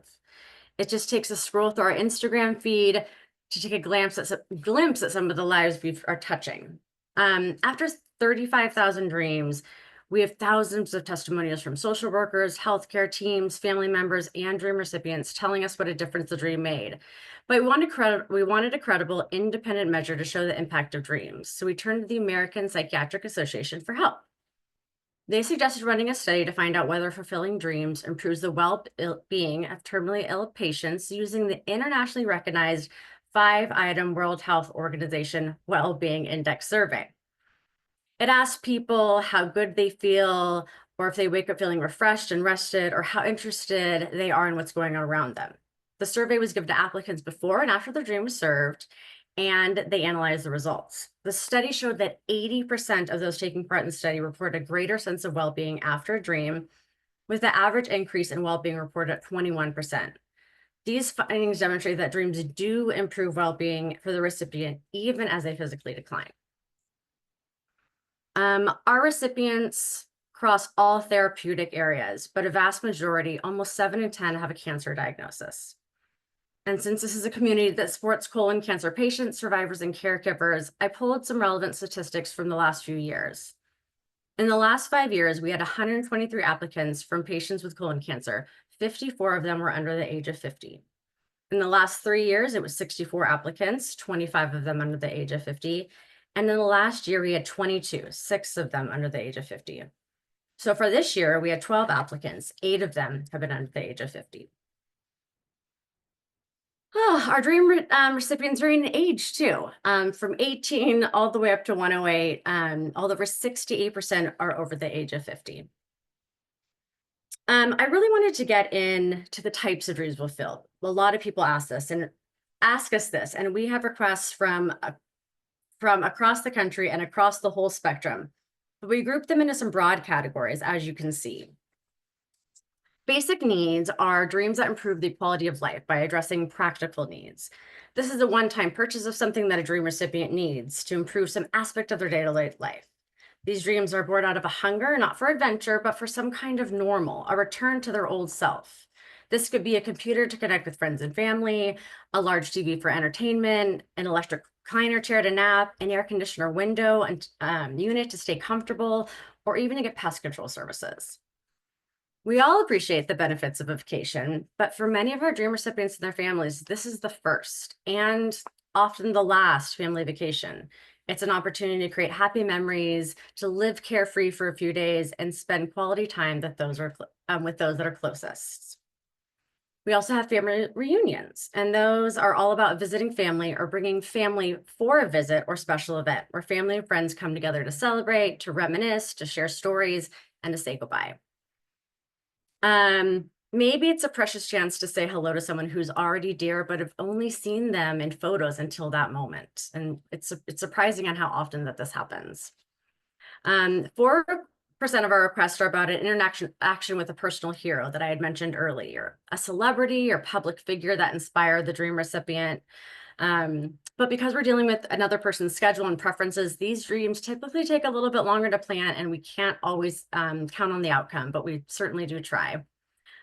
This is sort of the same with athletes, but sporting events, we have a great many relationships with sporting teams and can often set up, attendance to games or memorabilia. A daydream is a dream that can be accomplished in a day. So a spa day, or maybe a dinner and a movie, or anything else that can make it happen. We had a recipient who wanted to just take his wife to Chili's for a special treat. And I have to tell you, it's not just the recipient and his wife that felt special, but the staff at Chili's really made it special. And they felt as just as much as it was an unforgettable day. So it really is this spreading effect that these dreams have. 9% of our requests are for theme parks. Most of these requests come from families with children wanting to keep a promise or see their children be kids again, away from the daily routine. I will say that we no longer provide Disneyland tickets, but we can certainly help with travel to and from, and most of the other theme parks are kind enough to support us.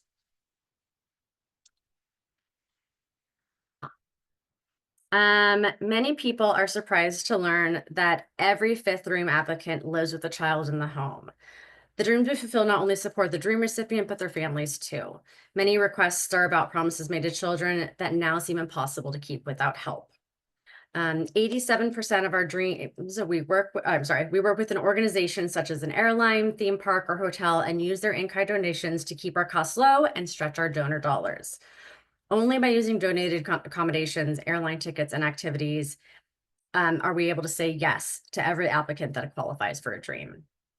13% of our dreams we fill are emergency dreams. These dreams are for applicants with a life expectancy of less than 2 months. When these dreams come in, we have an expedited process to serve them as quickly as possible. Many emergency dreams are for bedside reunions, where the recipient only has a few days left. Those can be turned around and flights booked within 24 to 48 hours. On the other hand, we do not plan trips out of state for emergency requests, as we found that most of them end up not happening at all. So if an emergency dream request comes in that asks for a vacation, we plan one within a 2-hour drive radius of the applicant's home. And finally, almost half of our dreams are hand delivered by a volunteer or partner. We call these dream deliveries. For our volunteers and partners, it gives them an opportunity to connect to our mission and see firsthand the difference they make in our dream recipients' lives. For the dream recipient, they get to see the compassion and commitment to people, to help from people they never met. For many hospice patients, they get to celebrate their dream with their hospice team and their social worker or the nurses that care for them. I wanted to share about Marquis, originally from California. He spent his final days in a nursing home in Michigan. Even though he suffered advanced dementia, his social worker let us know that every time his daughter called or was mentioned, he smiled and seemed to wake up a little. So we flew his daughter from California to his bedside for a visit, and she let us know that she had a wonderful time with her dad, and he was so happy to see her. In her words, "My heart is so full and I'm forever grateful." Mark and his wife, Helene, had intended to go on a honeymoon when they were married 24 years ago, but were ever able to make it happen. When Mark was diagnosed with stage 4 colon cancer, they realized it was now or never, but they needed help. We were able to work with the local community in Hawaii to bring the honeymoon to life that Mark and Helene had already dreamed of. The family spent 6 days and 5 nights exploring the island of Maui. Their trip was made complete with a morning cruise where Mark swam in the warm crystal blue ocean, a moment of pure joy and relief. This is one of my favorites. Judy, she's 82 from St. Paul, Minnesota. She was diagnosed with end-stage liver cancer. Her dream was to ride a Davidson motorcycle. And she wrote to us, there is a sense of freedom in riding a motorcycle. For me, the thrill of the risk is exciting. This will be my last ride.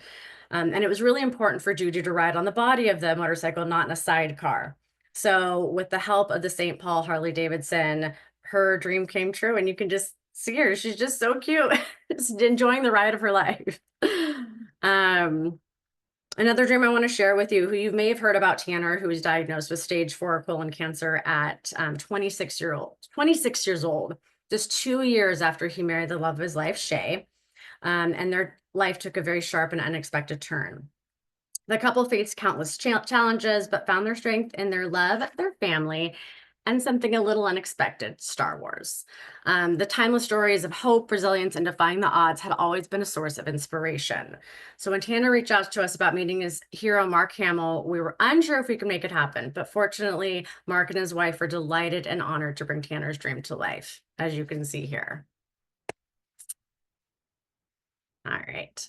And I want to tell you a little bit about our program, Dreams for Veterans.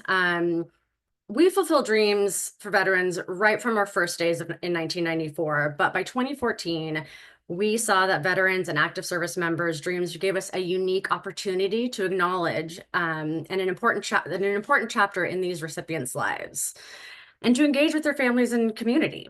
We decided to formalize our commitment to them and created a sub-program called Dreams for Veterans.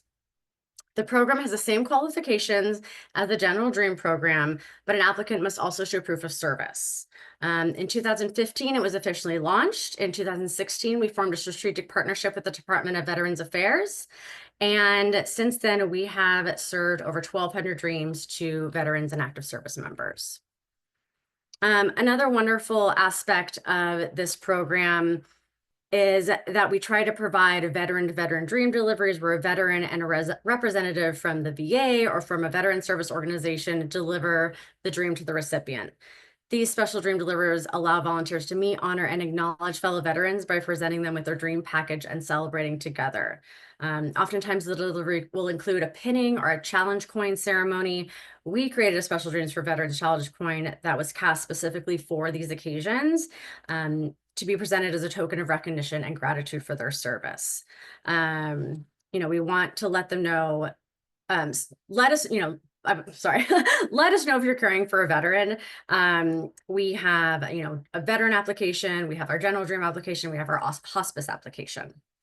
So I just want to share a couple of Dreams for Veterans stories. When Gerald served in the Army, he hoped he would get to ride a helicopter, but it never came to be. Decades later, diagnosed with lung cancer, he still harbored the dream of flying deep within his heart. With encouragement and help from a social worker, he filled out the application to manifest his dream of a ride in his home state of Montana. I hope you can see his smile as it says it all. Gerald was so happy after his dream came true that, according to his social worker, he told everyone he encountered about it several weeks later after he flew above the clouds. Philip served in the Navy during World War II and the Korean War. He spent over 29 years in radio and television broadcasting thereafter. He's somewhat of a historical figure in Pittsburgh broadcasting, his social worker told us. After being diagnosed with colon cancer, Pete, to his friends and family, shared his dream of visiting the old television station, CBS Pittsburgh, that he had worked out for all of those years. And they were honored to work with us for a special personalized visit for Pete that even included a shout out during the day's broadcast. And for John, he wanted to visit the Vietnam Memorial while in Washington, D.C. to say goodbye to fallen comrades with whom he served with. We worked with both Southwest Airlines and Honor Flight. It's always wonderful when we have an opportunity to collaborate with other veteran service organizations and pool those resources so we can do more for our veterans. And it is the true essence of Dream Foundation and our Dreams for Veterans program, people coming together, sometimes complete strangers, showing the dream recipient that they matter and are not alone. We are a resource for individuals, caregivers, hospice, and veteran organizations who see a need their families, friends, patients, and clients have or hear about opportunities they wish they still had, and by reaching out to us. Those needs and opportunities can turn into dreams come true. We are here to be an extension of your team. There's a lot more I can say, but I feel like we're running out of time. So I just, the referral process is so important. So I know a lot of these organizations work in end of life care, but 52% of our applications are referrals, and those who do refer tend to have such a special part of the dream. We've had social workers have been referring dreams for 10 plus years. So it really is a wonderful tool for them. The application process is quite simple. Once you're ready to refer a dream, you just need the application form, the letter, financial documentation, and a photo. Once you're ready, you'll go to our website, dreamfoundation.org or dreamsforveterans.org. And I know it seems like a lot, but like any application, we want to make, there's the waiver of release, we want to make sure we all have their general information. There's a dream agreement. Of course, if they're a veteran, we want to get their proof of service, but a lot of questions about the application could be answered in our FAQs, but there's a lot of information. And of course, our team is always here to help. I just want to touch base on the letter. For me as the public relations consultant, this is one of those such important things. It really lets us know about the recipient and what they long for. The recipient can write their own letter or have a friend or a social worker write it for them, but we want to understand the importance of the request, where it comes from, as it helps us to write pitches for in-kind donations, get donated hotel nights, event tickets, and if they make for a good press candidate, of course, that's something that helps me share our story so that more people know about who we are and what our mission is. Financial documentation, pretty straightforward. There's lots of different ways to show that, but all the details are there in our application. We also love a photo. So, once the applications come in, our dream coordinators receive them. It gives them an idea of who they're, making that initial call to. And it can be taken within the last 12 months. It can be a snapshot on the phone, just something that sets apart the applicant. The dream process. So once we receive the application, which is like with all those elements that I just mentioned, we will, unless it's a emergency dream that we go by more quickly, then we have to go through medical verification. And then sometimes that can take a few days to a few months. It depends on how responsive the medical team is. And then once that happens, then our dream coordinators will, get the dreams, and then they will go to work with planning them. And then there's the dream delivery. And so all this, it's such a, like I said earlier, emergency would be 24 hours to 3 months. So it really depends on the life expectancy of the dream recipient and how fast their teams help us as well. And then of course we love those feedback and the photos thereafter and stories and quotes and whatnot. So, and as the public relations consultant, I'd be remiss not to share our social media. Please do follow us. Please do share with everyone in your communities. You can just scroll through to find out more about our dream recipients and who we are and what we do. But of course, you can always reach out to me, but I also recommend reaching out to Barbara Shoke, our VP of programs. She was unable today, and it was so nice to speak with all of you. And I really appreciate you taking the time, and I hope that we can collaborate on dreams in the future. Thank you, Danny. That was such a great, positive note. Not that everybody's wasn't positive, but a great note to end on. I really appreciate it. I appreciate all our presenters that were here today. I know we went significantly over, but everybody had such important things to say.